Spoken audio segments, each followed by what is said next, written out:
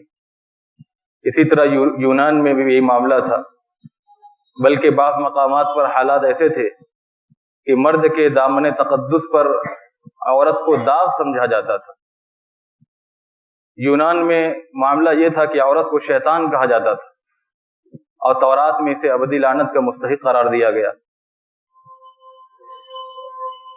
اسی طرح کلیسا نے اسے چمن انسانیت کا کانٹا قرار دیا.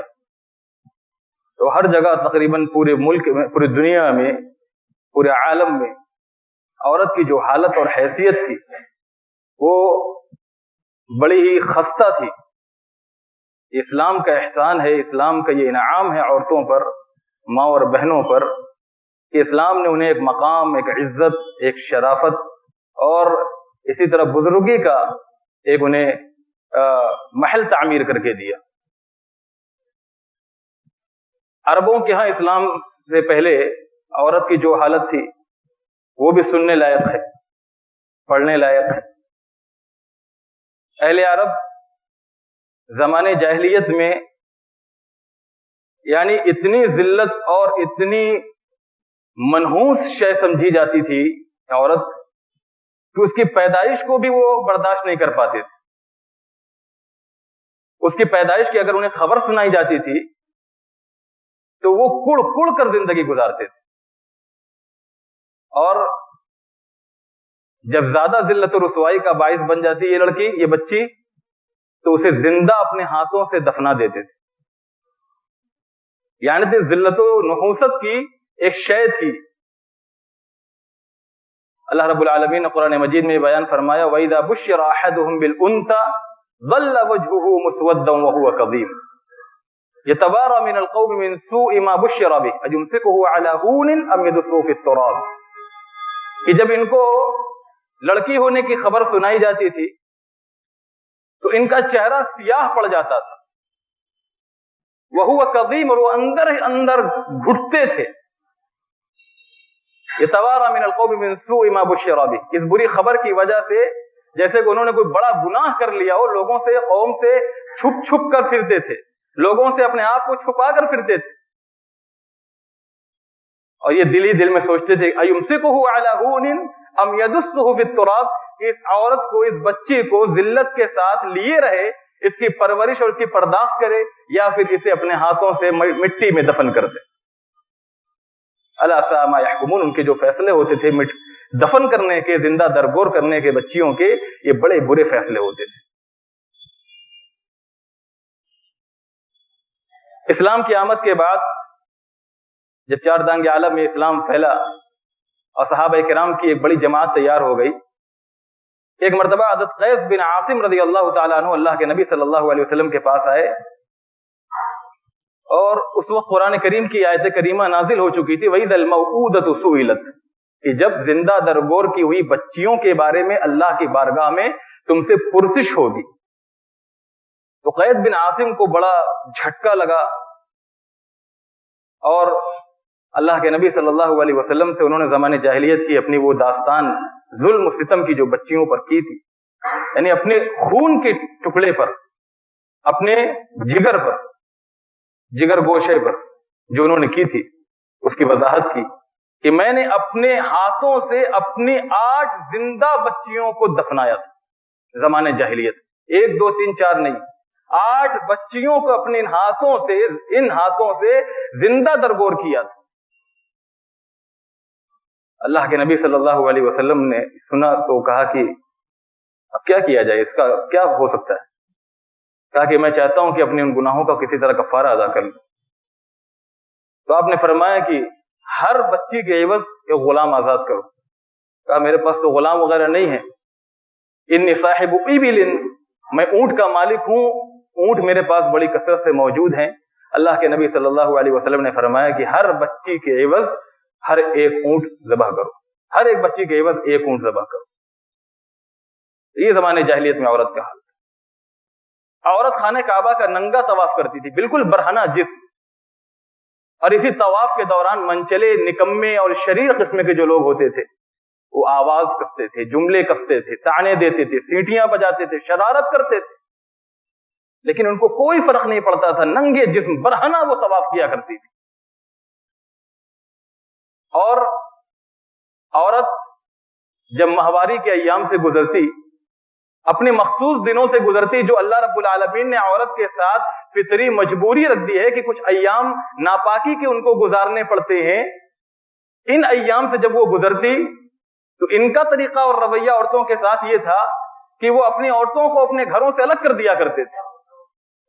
ان کے ساتھ نہ کھانا پینا، نہ ان کے ساتھ معاملہ روا رکھنا. وہ الگ گھر میں زندگی گزارتی تھی، الگ گھر میں رہتی تھی، یہ الگ گھر میں رہتے تھے. اتنی حقیر ترین تھی. اور عورت وراثت میں کوئی اس کا حصہ نہیں تھا، حصے دار نہیں سمجھی جاتی تھی، بالکل محروم تھی وراثت سے. اور جب باپ مرتا، ایک بہت بڑا المیہ یہ تھا اس وقت کہ جب باپ مرتا تھا تو باپ کی جو بیوی ہوتی تھی، دوسری بیوی جس سے اولاد اس کی نہیں ہوتی تھی، تو بڑا بیٹا اپنی سوتیلی ماں سے باپ کی وفات کے بعد باپ کی وراثت سمجھ کر اسے لے لیتا تھا اور اپنی سوتیلی ماں سے وہ شادی رچاتا تھا. اپنی سوتیلی ماں سے وہ شادی رچاتا تھا. اور حضرت یعنی صحابہ کرام نے صحیح بخاری وغیرہ کے اندر، دوسری کتابوں کے اندر روایت موجود ہے کہ نکاح کی ایک شکل یہ تھی زمانے جاہلیت میں کہ ایک عورت کے پاس 10 یا اس سے کم مرد جمع ہوتے تھے. نکاح کی شکل تھی. نکاح کا طریقہ یہ تھا کہ ایک عورت کے پاس 10 یا اس سے کم مرد جمع ہوا کرتے تھے، 9 یا 10 یا 8 جمع ہوتے تھے، اور وہ باری باری اس عورت کے پاس جاتے تھے. اس عورت کے پاس باری باری جاتے تھے.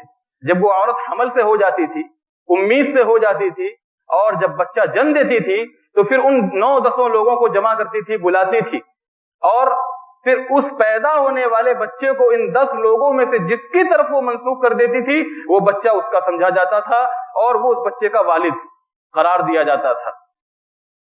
یعنی بدکاری اور برائی کی یہ حالت تھی. اور بیوہ عورتوں کے ساتھ کیا معاملہ تھا؟ جب عورت کا شوہر مر جاتا، عورت بیوہ ہو جاتی، تو اس بیوہ عورت کو 1 سال کے لیے، 2 ماہ 4 ماہ کے لیے نہیں، 1 سال کے لیے کالی تاریک بند کوٹری میں قید کر دیا جاتا تھا. خود سے بھی اپنے آپ کو معاشرے سے مجبور تھی، معاشرے کے رسومات سے مجبور تھی، قید کر لیتی تھی. خوشبو وغیرہ ترک کر دیتی تھی، زینت بھی ترک کر دیتی تھی، اور برے کپڑے پہنتی تھی. اور اسی حالت میں وہ 1 سال پورا گزارتی تھی. 1 سال جب گزر جاتا تو اس کے پاس بکری، گدھا یا کوئی جانور، اس کے پاس پرندہ وغیرہ لایا جاتا، اس پر وہ ہاتھ پھیرتی تھی. حدیث کی کتابوں کے اندر موجود ہے کہ جس جانور پر بکری ہو یا گدھا ہو یا اونٹ ہو یا کوئی پرندہ ہو، جس پرندے پر یا جس جانور پر وہ ہاتھ پھیر دیتی تھی، اس حالت سے نکل کر اتنی ناپاک اور اتنی بری حالت میں ہوتی تھی کہ عموماً اس جانور کی فوراً موت واقع ہو جاتی تھی. ایسی گندگی ہوتی تھی، ایسی بدبو ہوتی تھی کہ فوراً اس جانور کی موت واقع ہو جاتی تھی. عام طور پر ایسا ہوتا تھا. یہ جانور بہت ہی کم بچتے تھے جس پر وہ ہاتھ پھیر دے. پھر اسے اونٹ کی مینگنیاں دی جاتی تھی، اسے وہ پھینکتی تھی، اس کے بعد وہ اس کوٹری سے نکالی جاتی تھی. یہ عورت کے ساتھ مختصر طور پر جو ظلم و زیادتی کی داستان تھی عرب کے اندر، اور جو ان کے ساتھ معاملہ روا رکھا جاتا تھا، یہ اس کی مختصر حالت ہے. ایک مختصر سے اس کی جو ہے وضاحت. یہ اسلام کا انعام ہے کہ عورت کو ماں کی حیثیت سے، بہن کی حیثیت سے، بیوی کی حیثیت سے، بہو کی حیثیت سے، اور اسی طرح پھوپھی کی حیثیت سے، خالہ کی حیثیت سے ایک مقام و مرتبہ دیا، ایک معاشرے میں سماج اور عزت عطا فرمائی. ورنہ اسلام سے پہلے اس کا کوئی تصور نہیں تھا. صحیح بخاری کے اندر امام بخاری رحمۃ اللہ علیہ نے حضرت عمر رضی اللہ تعالیٰ عنہ کا ایک یادگار قول نقل کیا ہے. وہ کہتے ہیں، لمبی حدیث ہے، واللہ ان کننا فی الجاہلیہ ما نعد للنساء امرا حتی انزل اللہ فیہن ما انزل وقسم لہن ما قسم. کہتے ہیں کہ اللہ کی قسم ہم زمانے جاہلیت میں عورتوں کو کوئی عزت دیتے ہی نہیں تھے. کسی مقام، کسی حیثیت کی ہمارے نزدیک عورت مستحق نہیں تھی. سب سے حقیر اور ذلیل اور رذیل ترین مخلوق. یہاں تک کہ اسلام آیا اور اللہ تبارک و تعالیٰ نے عورتوں کے بارے میں جو نازل کرنا تھا وہ نازل کیا، یعنی ان کے فضائل، ان کے حدود، شرعی حدود، ان کے مقام کو متعین کیا، ان کے حقوق متعین کیے. وَقَسَمَ لَهُنَّ مَا قَسَمَ، اور ان کے لیے جو وراثت اور جو حصے تقسیم کرنے تھے اللہ رب العالمین نے تقسیم کر دیے. اس کے بعد عورتوں کی حیثیت اور مقام ہمارے سامنے اجاگر ہوا، ظاہر. اسلام نے کیا مقام و مرتبہ دیا، مختصر طور پر وہ بھی جان لیں. اسلام نے عورتوں کو اس ذلت کے، اس نحوست کے، اس پستی کے گڑھے سے نکال کر عزت کی بلندی پر پہنچایا. ماں کی حیثیت سے، بہن اور بیٹی کی حیثیت سے، بیوی کی حیثیت سے. ماں کی حیثیت سے اسلام کیا کہتا ہے؟ ماں کہتا ہے کہ ماں کی حیثیت سے عورت کے بارے میں اسلام کہتا ہے کہ بچوں کی جنت ماں کے قدموں تلے. معاویہ بن جاہمہ صحابی رسول ہیں، کہتے ہیں کہ جہاد پر جاتے وقت میرے دل میں یہ بات آئی کہ میں اللہ کے رسول صلی اللہ علیہ وسلم سے مشورہ لے لوں. یہ حالت کب پیدا ہوتی ہے؟ جب جہاد فرض عین نہیں ہوتا، فرض کفایہ ہوتا ہے. کچھ لوگ چلے جاتے ہیں تو باقی لوگوں سے وہ فرض چھوٹ جاتا ہے، یا وہ فرض ساقط ہو جاتا ہے. تو کہا کہ میں اللہ کے نبی صلی اللہ علیہ وسلم کے پاس مشورہ لینے کے لیے چلا گیا کہ میں جہاد پر جاؤں، غزوے میں جاؤں. اللہ کے نبی صلی اللہ علیہ وسلم نے مجھ سے پوچھا هل لك من ام، تمہاری ماں ہے؟ میں نے کہا ہاں. آپ نے فرمایا کہ الزمها فإن الجنة تحت رجليها، اپنی ماں کی خدمت کرو، ان کے قدموں کے نیچے تمہاری جنت ہے. اس سے بڑھ کر تمہیں ثواب ملنے والا ہے، مقام ملنے والا، عزت ملنے والی. ماں کی حیثیت سے اسلام نے عورت کو یہ عزت، یہ مقام سماج میں عطا فرمایا. ورنہ اس سے پہلے اسلام میں عورت کا اس اعتبار سے کوئی تصور نہیں. اسلام کی آمد سے قبل بیٹی اور بہن کی حیثیت سے اسلام کیا کہتا ہے؟ اگر بیٹی ہے یا بہن ہے، باپ ہے تو بیٹی کی حیثیت سے باپ کا انتقال ہو گیا اور اپنے پیچھے اپنی یتیم بچیاں چھوڑ گیا تو بھائی کی حیثیت سے ان کی پرورش ان کے ذمے ہے، ان کی پرداخت ان کے ذمے.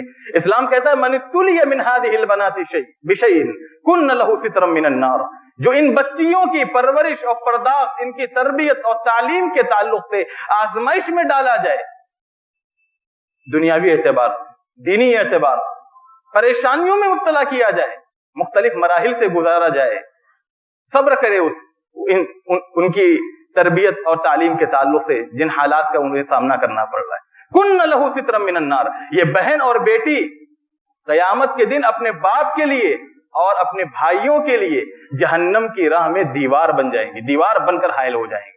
کن لہو سترا من النار. اسلام نے بہن اور بیٹی کی حیثیت سے مقام دیا. اگر یہ بیوی ہے، اگر یہ بہو ہے تو اسلام کیا کہتا ہے؟ اسلام کہتا ہے کہ الدنیا کلها متاع وخیر متاع الدنیا المرأة الصالحة. دنیا سب کی سب ساز و سامان ہے، نعمت ہے، دولت ہے، اور سب سے بہترین نعمت، سب سے بہترین دنیا کا ساز و سامان یہ بہترین نیک صالح عورت، صالحہ عورت. دوسری حدیث میں اللہ کے نبی صلی اللہ علیہ وسلم نے فرمایا زوجۃ صالحۃ تعینک علی امر دنیاک ودینک خیر ما اقتنز الناس. ایک نیکوکار صالحہ عورت، صالحہ عورت، صالحہ بیوی دنیا جہاں کے خزانوں سے بہتر ہے، جو دین اور دنیا کے کام پر آپ کی مدد کرے، آپ کی اعانت کرے. اسلام نے عورت کو یہ مقام و مرتبہ دیا. آج کے حالات میں خصوصاً عورت کے جو حقوق ہیں، عورت کے جو حقوق اسلام نے ہم پر عائد کیے ہیں اور ان کے اوپر عائد کیے ہیں، ضرورت ہے کہ ان کو بیان کیا جائے، انہیں سنا جائے، انہیں سنایا جائے، انہیں پڑھا جائے، پڑھایا جائے. اور اسی طرح عورت کا جو مقام و مرتبہ ہے اس کو بھی سمجھا جائے اور عورت ذات بھی سمجھے کہ اسلام نے ان کو کیا مقام و مرتبہ دیا ہے، اور مرد حضرات بھی سمجھے. کیونکہ آج کل آپ دیکھ رہے ہیں ترقی یافتہ اور تہذیب و تمدن کے یہ ماڈرن اور یہ مہذب دنیا میں جس طرح عورت کے نام پر فتنہ برپا کیا جا رہا ہے اور جس طرح شر و فساد کھڑا کیا جا رہا ہے، اسی سے ڈھکا چھپا نہیں. آج جس طرح دین، ایمان اور حیا کا جنازہ نکالنے کے لیے عالمی یوم خواتین کے موقع پر مردوں کو اس نعرے کے ساتھ سڑکوں پر لا کر کھڑا کر دیا گیا کہ میرا جسم میری مرضی، کوئی نئی بات نہیں، کوئی نئی بات نہیں. ایسے حالات تو پیدا ہونے ہی تھے جب دین سے اس قدر ہم کنارہ کشی اختیار کر لیں. ہمارے مرد حضرات دیوس بن کر گھر میں زندگی گزارے، تو پھر ہماری مائیں اور بہنیں گھروں کی زینت نہ بن کر بازاروں کی زینت بنے، ہوٹلوں میں محفل شمع بنے، تو کوئی تعجب کی بات نہیں۔ اور جو یہ کہتی ہیں کہ میرا جسم میری مرضی، میں ان سے ایک بات کہتا ہوں کہ جسم ان کا جس حال پر ہے، وہ عمر کے جس پڑاؤ پر ہیں، وہ عمر کے جس مرحلے سے گزر رہی ہیں، اس مرحلے پر اپنے آپ کو روک کر دکھائیں، قائم کر کے دکھائیں۔ جسم اگر ان کا بنایا ہوا ہے، جسم ان کی تخلیق ہے، تو اپنی اسی حالت پر اپنے آپ کو وہ روک کر دکھائیں، اپنی جوانی کو برقرار رکھ کے دکھائیں۔ اگر اختیار ان کا ہے، فیصلے ان کے چلنے والے ہیں، حکم ان کے چلنے والے ہیں، روک کر دکھائیں۔ اللہ کہتا ہے اللہ الذی خلقکم من ضعف ثم جعل من بعد ضعف قوة ثم جعل من بعد قوة ضعفا وشیبا یخلق ما یشاء وهو العلیم القدیر۔ وہی اللہ جس نے تمہیں کمزوری سے پیدا کیا، اللہ الذی خلقکم من ضعف ثم جعل من بعد ضعف قوة، پھر اس کمزوری سے، ناتوانی سے تمہیں قوت عطا فرمائی، مردانگی عطا فرمائی، جوانی عطا فرمائی، خوبصورتی عطا فرمائی، حسن و جمال عطا فرمایا، اور یہ شباب عطا فرمایا۔ ثم جعل من بعد قوة ضعفا وشیبا، پھر اس قوت کے بعد، اس جوانی کے بعد، اس شباب کے بعد، اس حسن و جمال کے بعد اللہ رب العالمین تمہیں بوڑھا کر دے گا، تمہیں ناتواں کر دے گا، تمہارے چہروں پر جھرجھری آ جائے گی، تم تنزلی کے دور سے گزرو گے۔ یخلق ما یشاء، اللہ جو چاہتا ہے پیدا کرتا ہے، اور وہو العلیم القدیر، وہ خوب جاننے والا ہے اور پوری قدرت رکھنے والا ہے۔ الا لہ الخلق والامر، پیدا بھی اللہ نے کیا ہے، مخلوق بھی ہم اسی کے ہیں، اور امر بھی، فیصلے بھی اسی کے چلنے والے۔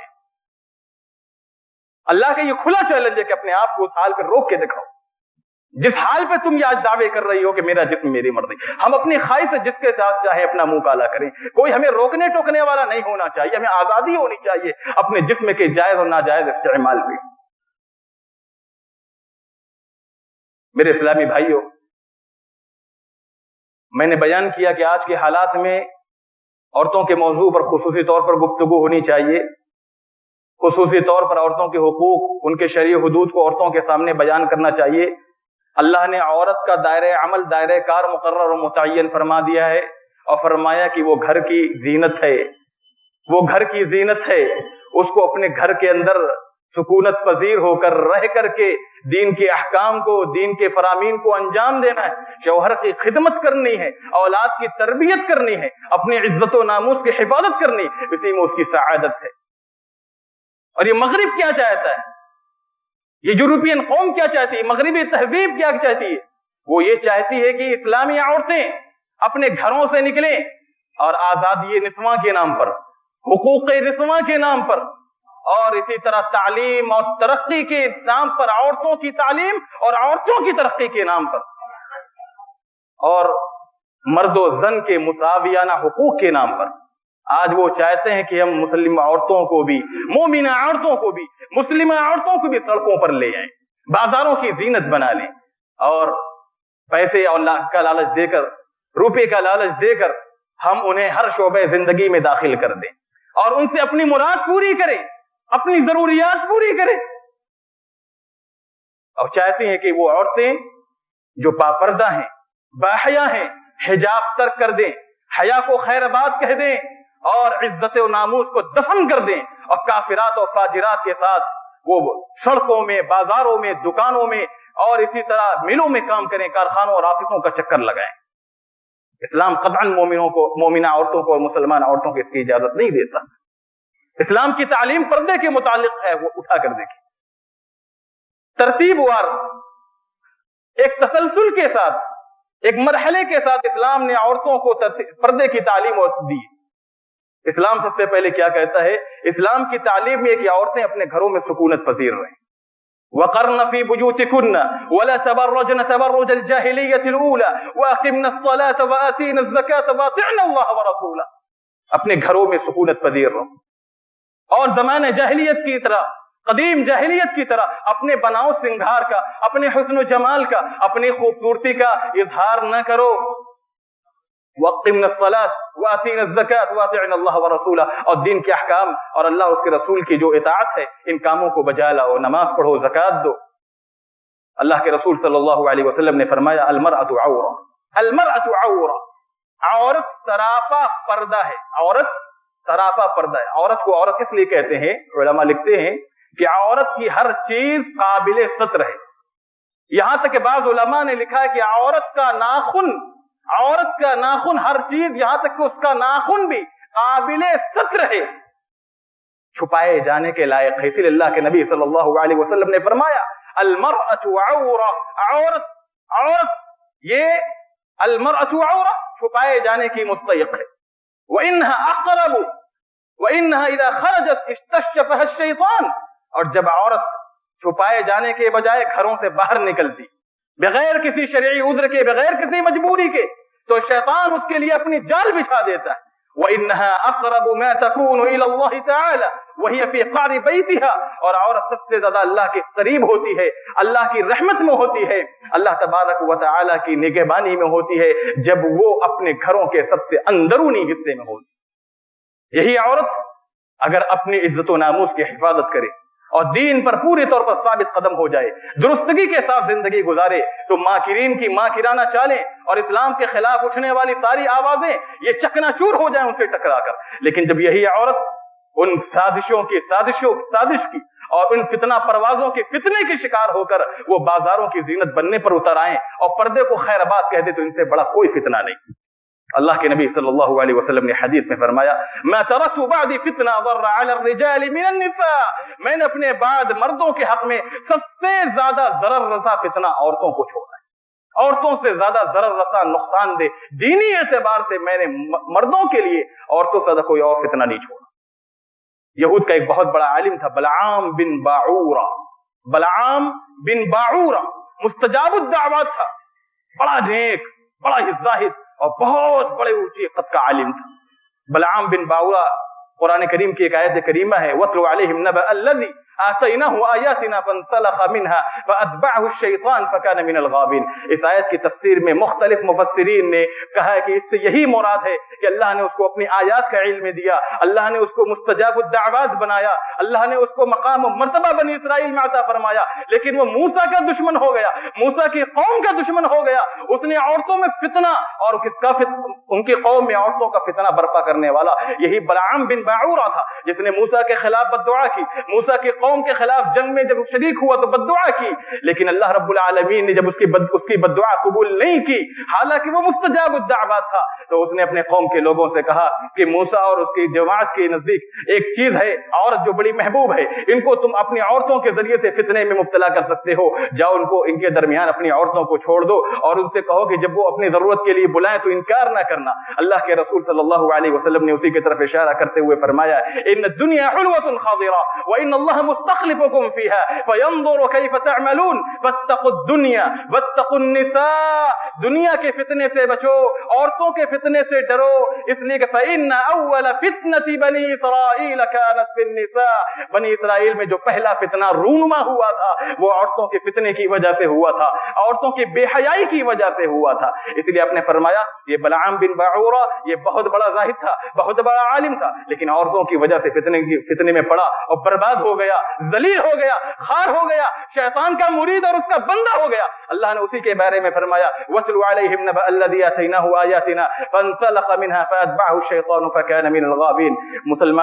مسلمان ماں اور بہنوں، اللہ تبارک و تعالی نے حجاب کی تعلیم دی ہے، اللہ تبارک و تعالی نے نگاہوں کو پست رکھنے کی تعلیم دی ہے، اللہ رب العالمین نے پردے کے پیچھے رہ کر گفتگو کرنے کی تعلیم دی ہے، اور یہ تعلیم عام ماں اور بہنوں کو نہیں دی، اپنے نبی کی بیویوں کو دی ہے، امہات المؤمنین کو دی ہے، ازواج مطہرات کو دی ہے۔ یا نساء النبی لستن کاحد من النساء ان اتقیتن فلا تخضعن بالقول فيطمع الذي في قلبه مرض وقلن قولا معروفا واذا سألتموهن متاعا فاسألوهن من وراء حجاب یا ایھا النبی قل لازواجک وبناتک ونساء المؤمنین یدنین علیہن من جلابیبہن، اے نبی اپنی بیویوں سے کہہ دیں، اپنے مومنہ عورتوں، مومن لوگوں کی عورتوں سے کہہ دیں، اور قل لازواجک وبناتک اپنی بیٹیوں سے کہہ دیں کہ اپنے اوپر اپنی چادروں کو ڈال لیا کریں، یہ اسلام کی تعلیم ہے۔ وقل للمؤمنات یغضضن من ابصارهن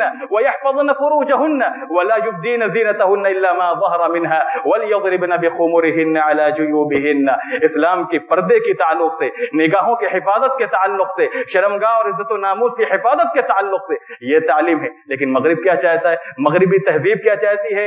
مغرب زدہ لوگ کیا چاہتے ہیں کہ یہ حجاب چھوڑ دیا جائے، حیا کو خیر بات کہہ دیا جائے، اور مسلم عورتوں بھی ہمارے ساتھ مل جائیں، اور مرد و زن کی جو یہ مساویانہ حقوق کے نعرے ہیں ان کے جو ہے ان کے عملی مثال بن کر یہ زندگی گزارے۔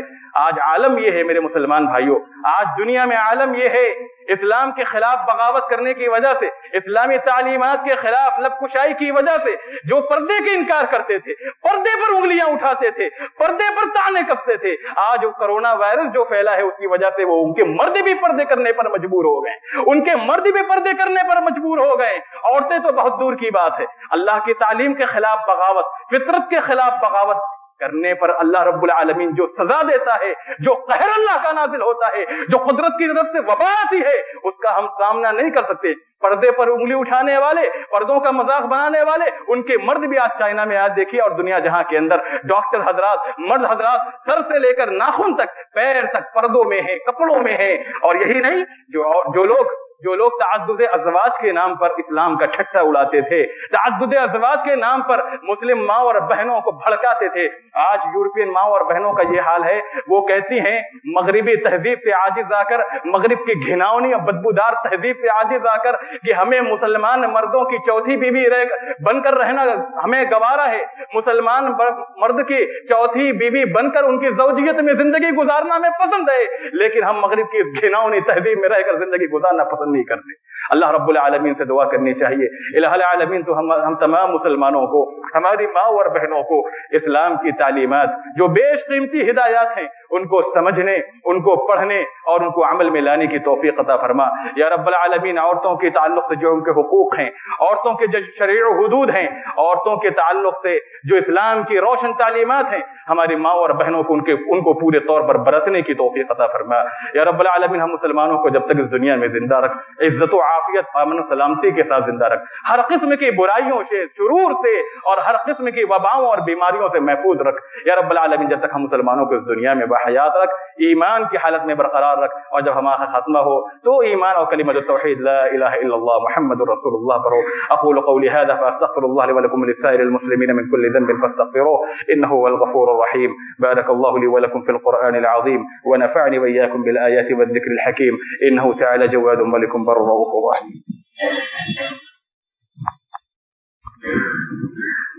الحمد لله الذي لم يتخذ ولدا ولم يكن له شريك في الملك ولم يكن له ولي من الذل وكبره تكبيرا۔ اللهم صل على محمد وعلى آل محمد كما صليت على إبراهيم وعلى آل إبراهيم إنك حميد مجيد۔ اللهم بارك على محمد وعلى آل محمد كما باركت على إبراهيم وعلى آل إبراهيم إنك حميد مجيد۔ عباد الله رحمكم الله، إن الله يأمر بالعدل والإحسان وإيتاء ذي القربى وينهى عن الفحشاء والمنكر والبغي يعظكم لعلكم تذكرون۔ اذكروا الله يذكركم وادعوه يستجب لكم ولذكر الله تعالى أولى وأعز وأجل وأتم وهم أكبر۔